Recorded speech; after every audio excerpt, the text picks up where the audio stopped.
mengadakan percakapan observasi di kelas. Jadi kita bersama bercakap-cakap tentang apa yang nanti akan disampaikan di kelas. Jadi kita harus tahu dulu, yaitu diantaranya ada tujuan pembelajaran, area pengembangan yang tidak dicapai, dan strategi yang dipersiapkan. Ya. Jadi ini nanti kapan pembelajarannya di kelas begini? Pembelajarannya hari Rabu. Oh, Rabu besok ini ya. Ya. Kemudian di kelas berapa? Di kelas 9F. Oke, di kelas 9F. Kemudian kalau boleh tahu materinya apa sih yang akan diajarkan begini? Pada kesempatan kali ini saya akan mengajarkan materi tentang unsur pembangun karya sastra. Oh, unsur pembangun karya sastra. Terutama kalau ini materinya kan tentang teks cerpen. Oh, begitu. Unsur pembangun teks cerpen. Iya. Oke, kalau boleh tahu tujuan pembelajaran dari yang akan diajarkan besok itu apa? Siswa itu dapat mengidentifikasi unsur pembangun karya sastra dalam cerpen. Oh, begitu. Jadi siswa dapat mengidentifikasi Unsur pembangun karya sastra. unsur pembangun karya sastra, Terutama cerpen. Oh, jadi ini masuk ke pertemuan berapa atau baru mau mulai ini? Kalau untuk bab teks cerpen ini baru mulai. Ini KD pertama dari teks cerpen. Oh, begitu. Rencananya ada berapa pertemuan? Kalau teks cerpen itu kira-kira 12 jam atau 12 jam 6 itu. kali pertemuan. Oh, 6 kali pertemuan untuk setiap kelasnya. Ya, karena kalau dalam bahasa Indonesia itu setiap bab itu ada 4 KD, 2 KD keterampilan dan 2 KD pengetahuan. Itu untuk kelas 9 ya? Iya. Iya. Untuk kelas 9 seperti itu. Jadi nanti 12 kali pertemuan itu sudah ada 2 pengetahuan yang dilaksanakan dan 2 keterampilan yang dilaksanakan. Iya. Kemudian tadi tujuan pembelajaran adalah untuk mengidentifikasi ya. Jadi kemudian kalau boleh tahu area pengembangan yang tidak dicapai dalam tujuan pembelajaran tadi, area pengembangan yang tidak dicapai pada bagian apa? Setelah pembelajaran ini diharapkan siswa nanti bisa mengidentifikasi atau bisa mencari unsur pembangun dalam sebuah cerpen. Jadi siswa bisa mencari unsur pembangun. Kalau sebuah cerpen unsur pembangunnya kan ada 6, tema, kemudian alur, latar, tokoh-tokohan, dan sudut pandang. Jadi siswa masing-masing bisa mencari unsur pembangun itu dalam sebuah cerpen. Gitu ya. Jadi nanti terakhir ada assessment seperti itu? Iya. Jelas. Siswa nanti ada soal, maksudnya ketika setelah selesai pembelajaran pasti ada assessment atau penilaian tentang itu yang berhubungan dengan materi. Kemudian dalam prosesnya itu mungkin pakai strategi apa yang akan dipersiapkan? Strategi yang dipersiapkan nanti siswa akan berdiskusi sebetulnya. Oh, jadi dibentuk kelompok? Iya. Siswa akan dibentuk berkelompok agar mereka tidak hanya belajar secara individual, tapi bisa berinteraksi dengan teman-teman yang lain, bisa menambah pengetahuan mereka ketika berinteraksi dengan teman berdiskusi. Berarti itu mungkin area yang akan dikembangkan pada diskusinya ini ya? Iya. Dari diskusi itu siswa kan bisa mencari unsur-unsur pembangunnya. Kemudian dari mencari itu nanti saya mempunyai sebuah alat pembelajaran namanya papan tempel unsur. Apa alat pembelajaran? Oh, alat pembelajaran namanya papan tempel unsur. Oh, papan tempel unsur. Teks cerpen yang sudah dianalisis oleh siswa itu nanti akan diasesmenkan secara berkelompok. Itu papan tempelnya saya tempelkan di papan tulis. Kemudian saya sudah mempersiapkan pasangan antara unsur dan jawaban dari unsur yang sudah mereka analisis. Jadi nanti setiap kelompok akan menempelkan bergantian di papan tulis itu unsurnya, misal latarnya apa, jawabannya apa. Berarti itu cerpennya berbeda-beda setiap kelompok atau setiap per kelompok itu semua kelompok sama? Ada yang berbeda. Jadi begitu. Kan dua kelompok itu ada yang sama, jadi kita bisa membandingkan antara dua kelompok. Jadi misal satu kelas itu bagi menjadi 8 kelompok. Iya, Berarti iya, ada iya. 4 cerpen setiap 2 kelompok, 1 cerpen. Oh begitu.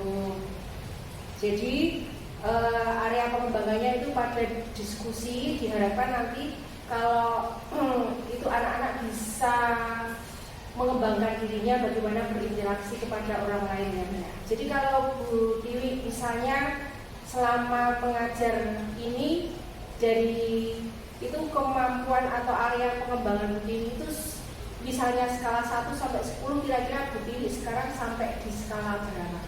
Dari ketika anak berinteraksi atau belajar dengan cara diskusi, biasanya kebanyakan itu skala 8 ke atas. Oh 8 ke atas. Jadi anak itu ketika berdiskusi, apalagi ketika anak sekolah, mereka memang benar-benar aktif ketika berdiskusi, mereka menunjukkan bagaimana interaksi dengan teman. Jadi hasil yang diharapkan dari pembelajaran ini pun terlihat bagus. Ketika asesmen pun nanti akan kita lihat karena mereka saling mengeluarkan kemampuan mereka ketika berdiskusi. Kemudian Bu Tiwi kan setelah itu kan anak-anak diskusi, kemudian ada papan tempel unsur itu. Kira-kira yang diharapkan untuk pengembangan diri anak-anak skalanya jadi berapa Bu Tiwi?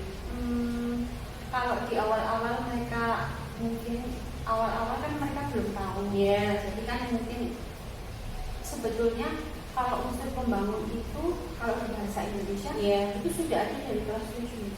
Jadi setiap jenjang kelas 7, 8 dan 9 itu selalu ada materi sastra yang berkaitan dengan unsur pembangun. Tetapi hanya teks yang digunakannya berbeda. Contoh ketika kelas 7 itu teksnya fantasi. Kemudian di kelas 8 drama. Dan di kelas 9 itu nanti teks cerpen. Tapi anak itu pasti sudah tahu unsur sebuah cerita itu apa, dari tema dan seterusnya itu mereka sudah mempelajarinya juga. Jadi mungkin awal pembelajaran pun mereka masih skala 6. Tapi ketika nanti sudah ada diskusi ini 8 sampai 9, 8 sampai sempurna pun bisa karena tinggal mengembangkan cara mencari di dalam teksnya saja. Jadi berarti tadi dari kelas 7 pengalaman kelas 7 anak-anak itu kalau diukur skalanya itu dari skala 0 sampai 10 itu 6 pada kondisi. Kemudian yang Bu Tiwi harapkan setelah mendapatkan sudah diketahui area pengembangannya adalah dengan teknik diskusi, kemudian strateginya pakai papan tempel unsur itu nanti diharapkan menjadi 8,5 lebih atau 10 bahkan sempurna kemudian boleh tahu bagaimana misalnya sebelum pembelajaran ini perasaan anak-anak kalau mengikuti pelajaran bahasa Indonesia, antusias atau seperti apa atau mungkin misalnya ada yang ingin ditingkatkan lagi biar anak-anak lebih antusias itu dari dulu ketika pembelajaran itu kan memang bahasa Indonesia terkenal dari pembelajaran yang membosankan. Karena memang kalau di antara pembelajaran yang lain kan memang karena bahasa kita sendiri bahasa dipelajari karena akhirnya yang dipelajari pun lebih susah daripada kehidupan sehari-hari bahasa. Makanya harus menggunakan strategi atau beberapa teknik yang membuat mereka tidak bosan.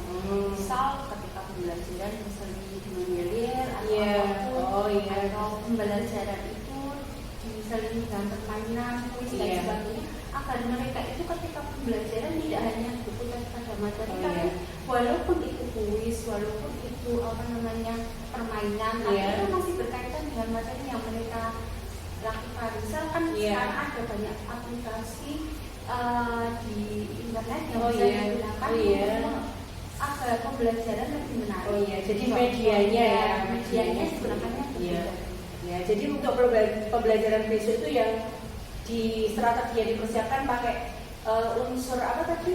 Papan tempel unsur itu Nanti ketika evaluasinya atau biasanya saya menggunakan jadwal yang di sini selain menjawab assessment atau apa itu? Jadi ada permainan yang lebih menarik ketika mereka melihat itu kan tidak hanya menjawab soal jadi kalau saya lihat dari percakapan kita praobservasi kelas ini, Bu Tiwi sudah mengembangkan semua jadi biar anak-anak itu tidak bosan Jadi seperti tadi pas assessment diberi kayak word wall atau Mentimeter gitu ya.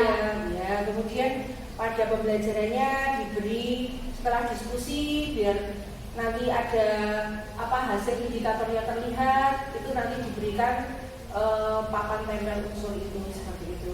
Ya, jadi ini untuk besok hari Rabu ya Bu ya.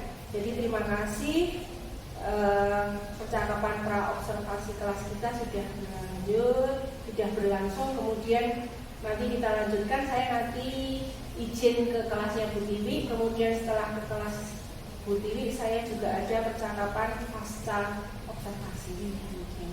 Terima kasih, tetap semangat ya Bu Tiwi ya, mencerdaskan anak bangsa. Terima kasih. Ya, assalamualaikum warahmatullahi wabarakatuh. Waalaikumsalam.